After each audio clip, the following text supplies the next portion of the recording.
नमस्कार दोस्तों, स्वागत है आप सभी का हमारे ऑनलाइन प्लेटफॉर्म गुरुजी 4.0 पे।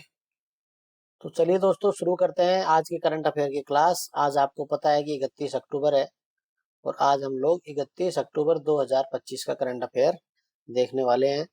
तो आज शुक्रवार है, तो शुक्रवार के दिन की शुरुआत करते हैं करंट अफेयर से। तो आ जाइए पहले सवाल पे। कोयला शक्ति प्लेटफॉर्म कौन सा प्लेटफॉर्म है? कोयला शक्ति प्लेटफॉर्म किस मंत्रालय के द्वारा विकसित किया गया है? तो दोस्तों याद रखना, ये जो कोयला शक्ति प्लेटफॉर्म है, ये कोयला मंत्रालय के द्वारा क्या किया गया है, इसको इनोग्रेट किया गया है। A landmark reform in India's energy sector. ठीक है, ये एक बहुत ही अच्छा रिफॉर्म है। कुछ और जानकारी इसके बारे में ले लेते हैं। इस कोयला शक्ति, इसको क्या नाम दिया गया? स्कैड, SCAD क्या नाम दिया गया है? स्मार्ट कोल एनालिटिक्स डैशबोर्ड। ठीक है, स्कैड नाम दिया है, जिसके अंदर क्या होगा, रियल टाइम मॉनिटरिंग होगी जो कोल से संबंधित डाटा है उसकी। ठीक है, ये कोयले जो मंत्री है श्री जी किशन रेड्डी, उनके द्वारा ये नई दिल्ली में एक कार्यक्रम आयोजित हुआ जिसके तहत ये किया गया। इससे क्या होगा, कोयला उत्पादन में, प्रेषण में, लॉजिस्टिक में और आपूर्ति में क्या होगा, रियल टाइम हम इसकी क्या कर पाएंगे, मॉनिटरिंग कर पाएंगे। और ये आप देख सकते हैं, बाकी इसके बारे में जो महत्वपूर्ण फैक्ट है वो यहाँ पर दिए हुए हैं। तो ये था आपका पहला सवाल। इंग्लिश में भी देख लीजिए। The Koyla Shakti platform has been developed by which ministry? And the correct answer will be ministry of coal. ये आप इंग्लिश में एक्सप्लेनेशन देख लीजिएगा। अब चलते हैं अगले सवाल की ओर। भारत और नेपाल के बीच नए ट्रांसमिशन सिस्टम से नेपाल के इनारुआ को भारत के किस शहर से जोड़ा जाएगा? तो एक साइड तो होगा नेपाल का इनारुआ, कौन सा होगा? नेपाल का इनारुआ होगा, और दूसरी साइड होगा हमारा न्यू पूर्णिया जिला। ठीक है, बिहार का कौन सा जिला होगा? न्यू पूर्णिया जिला होगा। इन दोनों को क्या किया जा रहा है, ट्रांसमिशन सिस्टम के माध्यम से इन दोनों शहरों को क्या किया जा रहा है, जोड़ा जा रहा है। तो इसके अंदर सही आंसर क्या आ जाएगा दोस्तों? न्यू पूर्णिया। आप देख सकते हैं, भारत और नेपाल ने विद्युत सहयोग और सीमा पार बिजली व्यापार को मजबूत करने के लिए ये MOU किया है। ये भारत की पावर ग्रिड और नेपाल विद्युत प्राधिकरण के बीच में क्या हुआ है, एक MOU हुआ है। और ये क्या, ये जो लाइन होगी, ये इनरुआ नेपाल से न्यू पूर्णिया भारत तक जोड़ी जाएगी। ठीक है, इसी क्रम में एक दूसरी ट्रांसमिशन लाइन बनाई जा रही है जो डोडाधारा नेपाल से लेकर के और बरेली तक ये स्थापित की जाएगी। तो ये इंपॉर्टेंट सवाल था जो आपको याद रखना है। इससे क्या होगा, नेपाल को भारत को बिजली निर्यात करने की अधिक संभावनाओं से क्या होगा, इससे नेपाल का भी फायदा होगा और भारत का भी इसमें फायदा होने वाला है। तो ये हो गया सवाल। इंग्लिश में भी देख सकते हैं। The newly agreed transmission system between India and Nepal will connect Inaruwa in Nepal to which Indian city? And the correct answer will be new Purnia. Correct answer will be new Purnia. Here is the explanation in the English, you can see it. चलिए आगे चलते हैं। अगर आप चाहते हैं कि ये जो PDF से मैं आपको पढ़ा रहा हूँ इसको आप डाउनलोड करें फ्री, तो ये हमारा टेलीग्राम चैनल है गुरुजी फॉर एग्जाम, यहाँ से आप इसको फ्री ऑफ कॉस्ट डाउनलोड कर सकते हैं। चलिए अगले सवाल पे चलते हैं। गुजरात के किस हड़प्पा स्थल पर पुरातत्वविदों ने लगभग 2300 से लेकर के और 1900 BC की सबसे प्राचीन सराय, कारवा सराय, इसके अवशेष खोजे हैं? तो दोस्तों ये खोजे इन्होंने कोटड़ा भादली। और कोटड़ा भादली जो स्थल है, ये कहाँ पर स्थित है आपका? ये आपका स्थित है गुजरात में। ये आप गुजरात का मैप यहाँ पर देख रहे हैं। ठीक है, तो यहाँ पर ये जो लाल कलर का आप डॉट देख रहे हैं, यहाँ पर क्या है, कोटड़ा भादली एक जगह है जहाँ पर सराय के अवशेष मिले हैं। ठीक है, 4000 वर्ष पुराने हड़प्पा सभ्यता स्थल से भारत की सबसे प्राचीन सराय, सराय क्या होती है दोस्तों?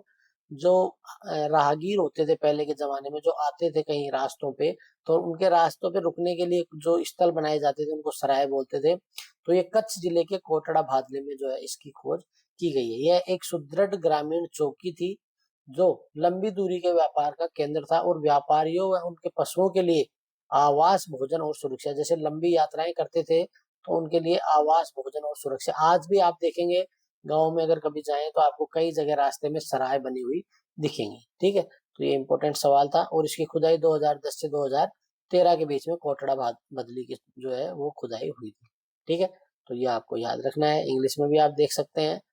Eight which Harappan site in Gujarat has archaeologist discovered the remains of oldest known Karwasrai from around 2300 to 1900 BC, and the correct answer will be Kotda Bhadli. Here is the explanation in English, you can see it. चलिए अगले सवाल पे आ जाइए। किस देश ने, कल भी हमने इसके बारे में बात की थी, वर्ष 2025 के अंत तक तैनाती के लिए कौन सी मिसाइल, मॉन्स्टर मिसाइल, कौन सी मिसाइल, मॉन्स्टर किसको बोला जाता है, राक्षस को, किसको बोला जाता है, तो ये मॉन्स्टर मिसाइल किसने बनाई है, किसका नाम क्या रखा है, ह्यूनमू, क्या नाम रखा है इसका, ह्यूनमू 5। और ये जो बनाई है दोस्तों, ये किसने बनाई है, साउथ कोरिया ने, किसने बनाई है, साउथ कोरिया ने बनाई। इसके बारे में कुछ और जानकारी दे दो आपको, तो ये इस साल के लास्ट तक तैयार हो जाएगी। इसकी जो मारक क्षमता है वो होगी 600 किलोमीटर से लेकर के और 5000 किलोमीटर। और खास बात क्या है इसकी, कि ये जो सुदृढ़ भूमिगत बंकर है उनको भी भेजने में जो मिसाइल है ये क्या होगी, सक्षम होगी। और अक्टूबर 2025 में जो इनका सशस्त्र बल दिवस होता है साउथ कोरिया का, वहां पर इसका प्रदर्शन किया गया। और ये जो कदम है इसको माना जा रहा है कि जो उत्तरी कोरिया ने 2017 में जो हाइड्रोजन बम परीक्षण किए थे उसके प्रत्युत्तर के रूप में इसको देखा जा रहा है। इंग्लिश में भी देख सकते हैं आप, विच country has unveiled the monster missile Hyunwoo 5 for deployment by the end of the year 2025, and the correct answer will be South Korea. अगले सवाल पे आ जाइए। उत्तर प्रदेश में नव घोषित जिला, एक कल्याण सिंह जो उत्तर प्रदेश के थे, राजस्थान के भी ये राज्यपाल रहे लंबे समय तक, तो इनके सम्मान में एक जिले की, दो मौजूदा जो जिले हैं उनको मिलाकर के एक नया क्षेत्र बनाया है, नया जिला बनाया है, उसको नाम दिया गया है कल्याण सिंह नगर। और ये यूपी का 76वां जिला होगा। कौन सा जिला होगा, 76वां जिला होगा। तो किस किस मौजूदा जिलों के जो क्षेत्र है वहां से निकाल करके नया जिला बनाया है, तो अलीगढ़ और बुलंदशहर, ठीक है, इनकी 3 तहसीलें यहाँ से निकाल करके और नया जिला बनाया है कल्याण सिंह नगर के नाम से। तो याद रखना आप देख सकते हैं ये जितनी पूर्व मुख्यमंत्री कल्याण सिंह के सम्मान में ये रखा गया है। और ये 76वां जिला होगा और अलीगढ़ और बुलंदशहर से इसको अलग करके ये बनाया गया है। आपको पता होना चाहिए कल्याण सिंह उत्तर प्रदेश के 2 बार मुख्यमंत्री रहे, 1991-92 और 1997 से 99 तक। तो ये आपको याद रखना है। एक चीज और भी याद रखना, जब आजाद हुआ था हमारा देश तब यूपी में 35 से 38 जिले थे, लेकिन अभी लगभग डबल हो गए हैं, लगभग क्या एग्जैक्टली डबल जिले अभी हो गए। ये आप इंग्लिश में देख सकते हैं। अब चलते हैं हम अगले सवाल की ओर। किस देश ने वर्षा वनों पर बढ़ते कार्बन डाइऑक्साइड स्तरों के प्रभावों का अध्ययन करने के लिए अमेजन फेस, अमेजन मतलब अमेजन जो वर्षा वन है वो वाला है ये अमेजन, और फेस का फुल फॉर्म क्या है, फ्री एयर CO2 इनरिचमेंट परियोजना शुरू की है। इंपोर्टेंट लगा लेना, ये इंपोर्टेंट सवाल है, ठीक है, पूछा जा सकता है कि कौन से देश है। तो आपको पता है जो अमेजन वर्षा वन है वो कौन से देश में पाए जाते हैं ज्यादातर, ब्राजील में। तो ब्राजील ने एक परियोजना शुरू की है अमेजन फेस के नाम से, ठीक है। कुछ और इसके बारे में फैक्ट देख लेते हैं। तो ये कहाँ शुरू की गई, वैज्ञानिकों द्वारा मनाउस, कहाँ पर है, मनाउस के पास जो अमेजन वर्षा वन है वहां पर ये परियोजना शुरू की गई है। इसका उद्देश्य यह अध्ययन करना है कि जो भविष्य में वायुमंडलीय CO2 है उसको जो स्तर बढ़ेगा तो उससे अमेजन वर्षा वन किस प्रकार से प्रभावित होने वाले हैं। और इसके अंदर ब्राजील की सरकार और जो यूनाइटेड किंगडम है उसके द्वारा इसमें सहयोग किया जा रहा है, ठीक है।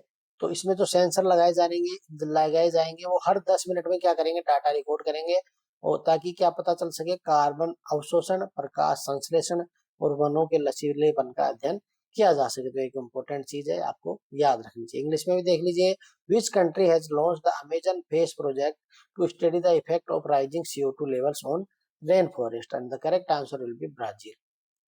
नेक्स्ट सवाल पे आ जाइए। किस देश ने हाल ही में पोसाइडन नामक परमाणु सक्षम तथा परमाणु संचालित पानी के नीचे चलने वाले ड्रोन का क्या किया है दोस्तों, परीक्षण किया है।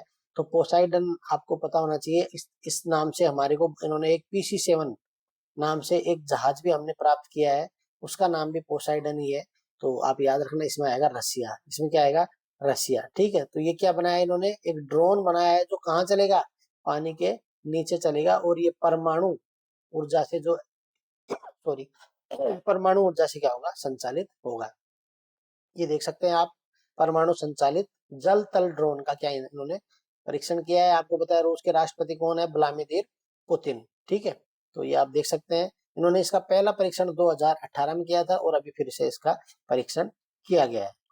और आपको पता होना चाहिए कि जो अभी रूस और यूक्रेन के बीच में युद्ध चल रहा है, तो उस दृष्टि से भी इसको महत्वपूर्ण रूप से देखा जा रहा है।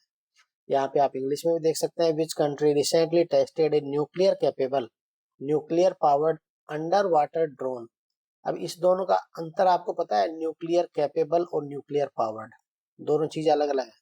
देखो न्यूक्लियर कैपेबल का मतलब है कि ये जो ड्रोन है ये न्यूक्लियर जो वेपन्स है उनको कैरी कर सकता है, और न्यूक्लियर पावर्ड का मतलब है कि जो इसको ऊर्जा मिलेगी वो न्यूक्लियर फ्यूजन या न्यूक्लियर मतलब परमाणु संयन परमाणु विखंडन या परमाणु संलयन के द्वारा इसको ऊर्जा प्राप्त होगी। तो ये आपको याद रखना है। Correct answer will B Russia.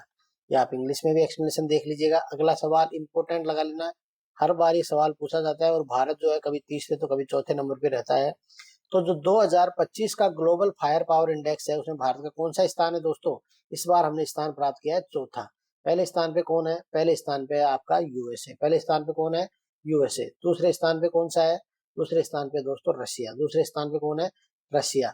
और तीसरे स्थान पे कौन है? तीसरे स्थान पे कौन होगा? सोचो आप, कॉमन सेंस लगाओ। तीसरे स्थान पे कौन होगा? चाइना। तीसरे स्थान पे कौन है? चाइना। और चौथे स्थान पे कौन है दोस्तों? हमारा प्यारा भारत। हम लोग फायर पावर इंडेक्स 2025 में कौन से स्थान पे हैं? चौथे स्थान पर है। तो ये आप देख सकते हैं। ठीक है, भूटान कौन से स्थान पे है? 145वें स्थान पे और आखिरी स्थान पे है। तो ये चीज थी, ये आप यहाँ पर देख सकते हैं। इसमें 60 से अधिक मापदंडों के आधार पर रैंकिंग निकाली जाती है। ठीक है, और इसमें यूएसए जो है वो टॉप पर है। यूएसए का रक्षा बजट कितना है दोस्तों? अमेरिका का रक्षा बजट है 860 अरब डॉलर। ठीक है, और आपको पता है चीन में कौन सी है? People's Liberation Army, PLA। ठीक है, तो ये चाइना की है। और हमारी जो भारतीय सेना है वो मिलाकर के अभी हम लोग कौन से स्थान पर हैं दोस्तों? चौथे स्थान पर। कौन से स्थान पर है? चौथे स्थान पर। इंग्लिश में भी आप देख लीजिएगा। ठीक है, अब चलते हैं अगले सवाल पे। कौन सी नई ऑनलाइन विश्वकोश यानी कि इंसाइक्लोपीडिया, एक नया इंसाइक्लोपीडिया आया है को एलन मस्क की XAI कंपनी, कौन सी कंपनी है? XAI। इस कंपनी ने एक ओपन सोर्स नॉलेज रिपोजिटरी के रूप में लॉन्च किया है। यानी यहाँ पर ये एक ओपन सोर्स होगा जहाँ पे कोई भी आदमी आकर के अपनी इंफॉर्मेशन प्राप्त भी कर सकता है। ठीक है, और कुछ नई इंफॉर्मेशन क्या कर सकता है? जोड़ भी सकता है। तो आपको बताना है कि ये जो प्लेटफॉर्म है किस रूप से लॉन्च किया है। तो इसको लॉन्च किया है इन्होंने ग्रोकीपीडिया। किस नाम से किया है? विकीपीडिया की जगह क्या कर दिया? ग्रो। क्या कर दिया है? GRO, ग्रो कर दिया है इसको। ठीक है, ग्रोकीपीडिया। तो विकीपीडिया की जगह नया क्या है? ग्रोकीपीडिया है, जो किसने बनाया है? एलन मस्क की कंपनी ने बनाया है। तो ये आप याद रखना। बाकी देख सकते हैं एलन मस्क की कंपनी का क्या नाम है? XAI। कौन सी कंपनी है? XAI। उसने एक ऑनलाइन विकिपीडिया जैसा जो बनाया है ग्रोकीपीडिया के नाम से। ठीक है, और ये लाखों लेख इसके ऊपर उपलब्ध होंगे और विश्व के जो उपयोगकर्ता है उनके लिए ये उपलब्ध करवाएगा। इसके अंदर क्या कर सकते हैं आप? कंटेंट का फ्री यूज कर सकते हैं और री यूज की भी अनुमति ये देता है। इसका जो पहला संस्करण है जिसको क्या नाम दिया गया है? 0.1x। इस पर 8,85,000 से अधिक प्रविष्टियां ऑलरेडी उपलब्ध है, जो भविष्य में और भी अधिक हो जाएंगी। ठीक है, इंग्लिश में भी आप देख सकते हैं, और ये आपका इंग्लिश में एक्सप्लेनेशन है जो आप देख सकते हैं। अब आ जाइए अगले सवाल पे। संयुक्त राष्ट्र साइबर अपराध के विरुद्ध एक अभिसमय हुआ है 2025 में। इसमें अपने सचिवालय के रूप में कार्य करने के लिए कौन से संगठन को नॉमिनेट किया है? साइबर अपराध से जुड़े हुए। तो एक संगठन है जिसको बोलते हैं UNODC, यानी कि United Nations office on drugs and crime. Drugs and crime. तो इस संगठन को क्या है जो साइबर अपराध के विरुद्ध सचिवालय के रूप में काम करने के लिए नॉमिनेट किया गया है? तो ये भी एक इम्पोर्टेंट सवाल है। इंग्लिश में आप देख सकते हैं। यह सम्मेलन अभी हाल ही में हुआ था, 72 देशों ने इसमें भाग लिया। ठीक है दोस्तों, तो ये आपको याद रखना है। आगे चलो, इंग्लिश में भी आप देख लेना। तो ये था करंट अफेयर्स। अब चलते हैं हम लोग अपने जनरल अवेयरनेस की ओर। तो पहला सवाल आपके सामने है, उत्तर पश्चिम की ओर बढ़ते हुए ग्रीनलैंड क्या हो रहा है? सिकुड़ता जा रहा है और एक नए आकार में बदल रहा है। सबसे बड़ा, हमारे विश्व का सबसे बड़ा जो आइलैंड है वो कौन सा था? ग्रीनलैंड था। लेकिन अब धीरे धीरे जो ग्लोबल वार्मिंग है वो वहां पर असर दिखा रही है और ये छोटे छोटे टुकड़ों में क्या होता जा रहा है? टूटता जा रहा है। तो आपको बताना था कि विश्व का सबसे बड़ा द्वीप कौन सा है दोस्तों? तो याद रखना, सबसे बड़ा द्वीप आज भी कौन सा है? ग्रीनलैंड है। दूसरा सवाल है, मूड बिद्री में हजारों खंभों वाले जैन मंदिर में यांत्रिक हाथी का हाल ही में क्या किया गया? अनावरण किया गया। अब सवाल पे आ जाइए। आप बताइए कि जो दिलवाड़ा है, दिलवाड़ा कहाँ पर है? ये आपका है सिरोही में। कहाँ पर है? सिरोही राजस्थान। कहाँ पर है दोस्तों? सिरोही राजस्थान में है। तो वहां प्रसिद्ध मंदिर, वहां पर आपको पता है विमल शाही मंदिर है, ठीक है, विमल शाही मंदिर, ये प्रसिद्ध जैन मंदिर है, कहाँ के, आपके दिलवाड़ा के, ठीक है। तो 5 मंदिरों की एक श्रृंखला है वहां, तो कौन से धर्म से संबंधित है दोस्तों, जैन धर्म से संबंधित है। अगले सवाल पे आ जाइए। इलाहाबाद उच्च न्यायालय ने एक निर्णय दिया है कि जो आरटीई यानी शिक्षा का अधिकार अधिनियम है, वो निजी गैर सहायता प्राप्त विद्यालयों पर भी पूरी तरह से लागू होगा। यानी वो स्कूल जो है, प्राइवेट स्कूल, ये बोल के नहीं हट सकते कि भाई हमारे को गवर्नमेंट से कोई भी एड्स प्राप्त नहीं हो रहे हैं, ठीक है। तो सभी पर लागू होगा आरटी, जो होगा आरटी, आपको पता है कब आया था, 2009 में। कब आया था, 2009 में आरटी आया था। अब आपको बताना है कि जो शिक्षा का अधिकार है वो कौन से संविधान संशोधन के द्वारा जोड़ा गया। तो आपको पता है 2002 में कौन सा संविधान संशोधन आया था, 86, कौन सा आया था, 86 संविधान संशोधन आया था, जिसके तहत क्या किया गया, इसको जोड़ा गया। अगले सवाल पे आ जाओ। भारत ने अर्जेंटीना को 10-0 से हराकर कोग्निवेरा अंतरराष्ट्रीय पोलो कप जीता। कल भी हमने इसके बारे में बात की थी। आपको बताना है कि भारत में, ठीक है, मुगल बादशाहों में से, मुगल नहीं होना चाहिए यहाँ पर एक्चुअली, मुगल बादशाह नहीं है, जो मुस्लिम जो शासक थे, ठीक है, कौन से शासक थे, जो सल्तनत काल में जो शासक थे, मुस्लिम शासक, उनमें से कौन सा एक शासक था जिसकी मृत्यु पोलो खेलते हुए हो गई। तो याद रखना, कुतुबुद्दीन ऐबक। कौन था, कुतुबुद्दीन ऐबक था, जिसकी मृत्यु क्या हो गई थी, पोलो खेलते हुए हो गई थी। अगला सवाल है, वैज्ञानिकों ने रेफ्रिजरेंट का एक नया तरीका इजाद किया है, ठीक है, आप यहाँ पर देख सकते हो, उसके बारे में हमने फोटो भी लगाई है आपको। सवाल ये है कि रेफ्रिजरेटर में ठंडा करने के लिए कौन सी गैस का उपयोग होता है दोस्तों, तो अमोनिया गैस का उपयोग होता है। अगला सवाल है, कल भी हमने इसके बारे में बात की थी, चक्रवात मोन्था।